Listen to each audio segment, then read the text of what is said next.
Good morning. I hope you're all well, and it's an incredible Thursday morning. So, this morning I thought I'd rather do a different kind of video because I want to talk about my journey and how this journey has gotten to where I am now and why I choose to do the things that I do. This journey for me has been an incredible one. It has been a challenging one. It has been one full of surprises, and it's still a continued journey. I haven't arrived to the place where I want to be, but that's the exciting part about going on any journey. You never know what to expect, but you get excited all the same. So, my journey started when I turned 30, and I started asking the question, is this all there is to life? And I think I really started asking that question because I had started to get into a routine that I was living from day to day, week to week, month to month, year to year. It was the same journey. There was nothing new, there was nothing exciting, and it was a tedious journey. I was married with 2 kids. I worked a decent job, lived in a decent neighborhood. So to the outside world, I looked like I had made it. But to me, that was one of the most difficult times of my life. Because it really felt like there was just a lot more to life that I wasn't experiencing and I should be experiencing. And so I started my journey asking those questions. And when you start asking that question, you can never be ready for the response. You can never be ready for what the universe is going to respond to you. And to say I was never ready, I was definitely never ready. Throughout my life, I've always thought that I was someone who was ambitious, someone who was a go-getter, someone who got things done. And suffice it to say, when I started asking, is this all there is to life?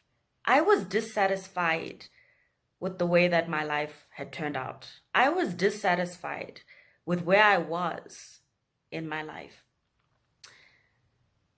Along the journey of me asking that question, I got hijacked, held at gunpoint by 4 men. My 10-year-old son also held at gunpoint. And in those moments, I felt like my deepest fear, my greatest fear had been realized. In that moment, I thought, this is it. My number has been called. To heaven I'm going. We made it through that ordeal, but we didn't make it in one piece. At that point, I felt like I was the glass vase that had been thrown onto the ground and it had shattered.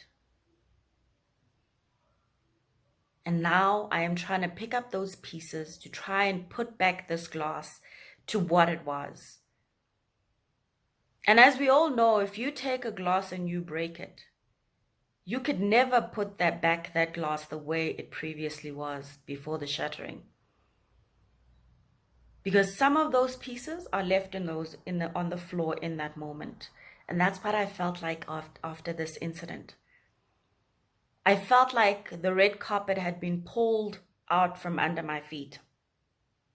I felt like my world had been shattered. I felt like I was violated. And I'm saying I felt because in that moment, my emotions and my feelings were of that. Just when I thought I'm getting over the hijacking, I tear the ligament of my knee and I need to go to the hospital. I have to wait for 3 weeks for a surgeon to be available just to operate on my knee. Just when I think I'm getting over this, we go through a retrenchment process at work.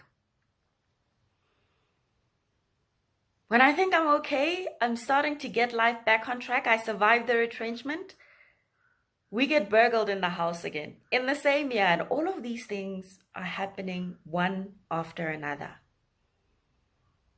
Now, my biggest worry is how this is all affecting my kids. And I'm trying to put back the pieces and hold everybody together. To the outside world, it looked like I still had it together. But internally, I was falling apart. But I would never acknowledge the fact that I was falling apart. Because you see, I grew up in the church. I grew up in an environment where I had to be strong. Because if I wasn't strong, then I was the opposite of being strong. I was vulnerable, and I refused to be vulnerable. I was, in that moment, the perfect picture of peace. But peace isn't just what you see on the outside, it's also what you feel on the inside. Just when I think I'm okay, I get diagnosed with kidney failure. Didn't see that one coming. I'm in the hospital, a biopsy is done, and I think that shattered my family because they didn't even know what was happening. And when I think I'm over the kidney failure story, at work, things start falling apart. But I'm still expected to be strong by virtue of the nature of the work that I do. I'm expected to be strong for everybody else. I have to stand up and talk to people and say it's going to be okay, when internally I am not feeling okay. I am not okay. But I would never acknowledge that. Because why? I'm a church girl. I'm told to be strong. I'm told to believe. I'm told to have faith. But you know, faith without you feeling and trusting and really believing doesn't actually work. But at that point, I didn't know that. From that point on, my entire life felt like had fallen apart completely. I went from being diagnosed with kidney failure to being diagnosed diabetic.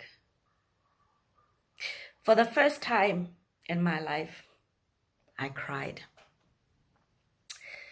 I didn't cry tears of joy of, oh, it's going to work out. These were tears of, I can't do this anymore. These were tears of, where do I go from here? These were tears of, I don't have the strength to fight anymore. The reason why I'm telling you my story is so that you understand that I've been where you are. Doesn't matter what the situation is, but those feelings of feeling worthless, of feeling unloved, of feeling rejected, of feeling like your entire world has fallen apart. That's what I was feeling. My relationships at home with my husband, with my kids, with my parents was just not what it used to be. I wanted to be alone. I wanted the entire world to leave me alone, but I didn't voice it out. I wanted to not have to respond to anything. I wanted people to stop asking me, are you okay? Because you know what? I wasn't okay, but I wouldn't acknowledge it. Why? I'm a church girl. I believe in God, and these things should never happen to me, right? Wrong. Because that's just part of life, and this is something that I have learned over the journey that I've been on. And so in this journey that I'm on, in my feelings of worthlessness, of depression, I call up a friend of mine and I say, I noticed you did this course on coaching and NLP. What is this all about? She says to me, I'm going to give you a number of Coach T. Give him a call, ask him when his next session will be and go and attend. that course. And so I did. To say I was ready for Coach Thabiso is an understatement. I was never ready. Because I was never ready to deal with my past and my present colliding. I was never ready to deal with the emotions that I had been bottling it up inside for years. I was never ready to make decisions about my future which would change my future and my outlook on life. I was never ready. And so I went on this journey of self-discovery. I went on this journey of self-healing. I went on this journey of rediscovering the girl in me, the ambition in me, the power within me. Was it an easy journey? No, it wasn't. And I'm still on that journey. Because you could never say you've arrived. You can never say on the journey of self-discovery that you know who you are. There's always something new to learn about yourself. And so as I reveal my truth in this journey, as I reveal and talk to you about some of the things that I have been through, I am really hoping that you will see yourself in me, that you will find healing in the posts that I do, in the videos that I make, that somehow you will find your inspiration in these videos. When I ask difficult questions in these videos, they're not coming from a space of judgment. They're not coming from a space of anger, but they're coming from a space of understanding. Because I understand where you are and I understand the journey that you have gone through and are still going through. I understand because I have been on that journey and I'm still going on that journey. But I am hoping that these videos will inspire you to dig a little bit deeper and to bring out the power within you. I'm hoping that these videos will encourage you to let go of past fears, to let go of your past pain, and to look towards your future. Journeys are never easy, but they are fun. Journeys are never easy, but the exciting thing about a journey is that you never know what you're going to find on the other side of that journey. And so I invite you this morning to take the journey with me, to take the journey of self-discovery, to take the journey of getting to know your true self. I am Seipati, and this has been and is my journey. Not only is it my journey, but it is the beginning of an extraordinary one. And so I invite you to join me on my journey and hope that in your own personal journey, you will find your true self and you will find your power.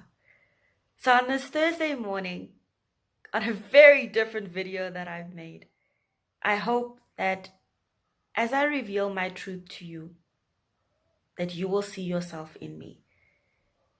We are born to be great. We are born to be powerful. But it means we have to dig a little deeper to find that power.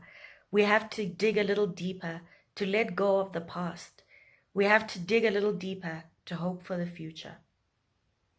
So on this Thursday morning, I hope that you're taking care of yourself. I hope that you're staying indoors and that you're warm. I'll see you all on the flip side.